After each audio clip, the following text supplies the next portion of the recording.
चालाक बहू का पलटवार। गांव के एक बड़े से घर में 3 लोग रहते थे।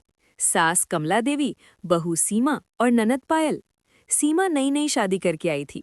वो बहुत सीधी, मेहनती और समझदार थी, लेकिन उसकी सास और ननद दोनों मिलकर उसकी जिंदगी मुश्किल बना देती थी।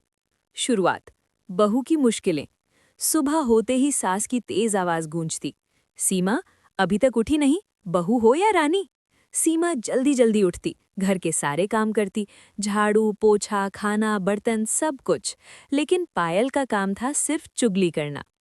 अगर सीमा ने दाल में नमक थोड़ा कम कर दिया, पायल तुरंत भागकर सास के पास, मम्मी, भाभी ने जानबूझकर खाना खराब किया है। अगर सीमा थोड़ी देर बैठ जाए, मम्मी, भाभी कामचोर है, बस आराम करना चाहती है।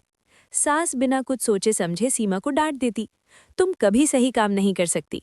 सीमा चुपचाप सब सहती रहती। मोड़। जब सब हद पार हो गया। एक दिन सीमा बीमार थी, उसे तेज बुखार था, फिर भी वो काम कर रही थी। लेकिन पायल फिर भी चुप नहीं रही। मम्मी, ये नाटक कर रही है काम से बचने के लिए। इस बार सास ने बिना सोचे समझे सीमा को बहुत डांटा। सीमा की आंखों में आंसू आ गए, लेकिन इस बार उसने मन ही मन ठान लिया, अब बहुत हो गया, अब मैं इन्हें सबक सिखाऊंगी। बहू की चालाकी शुरू।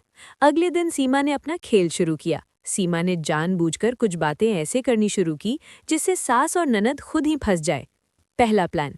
सीमा ने एक दिन सास के सामने कहा, मम्मी जी, पायल दीदी तो बहुत अच्छी हैं, वो तो हमेशा मेरी तारीफ करती हैं। सास को थोड़ा अजीब लगा, सच में? सीमा मुस्कुराई, हाँ मम्मी जी, वो कहती हैं कि आप कभी कभी बिना वजह डांट देती हैं। अब सास को गुस्सा आ गया, क्या पायल ऐसा कहती है? फिर सीमा ने पायल के पास जाकर कहा, दीदी, मम्मी जी कह रही थी कि तुम बस चुगली करती रहती हो, काम कुछ नहीं करती। पायल को भी गुस्सा आ गया, क्या मम्मी ने ऐसा कहा? घर में टकराव।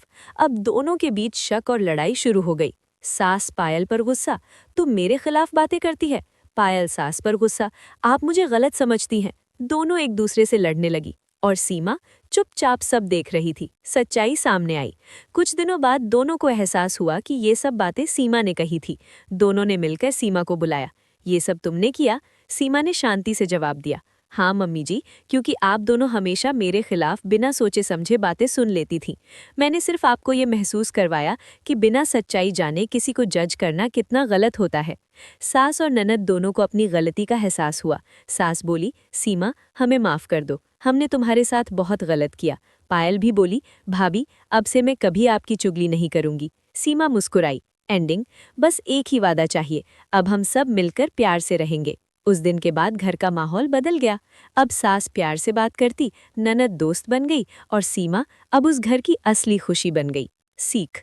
बिना सच्चाई जाने किसी की बातों में आना रिश्तों को तोड़ देता है। समझदारी और सही समय पर लिया गया कदम हर समस्या का हल बन सकता है।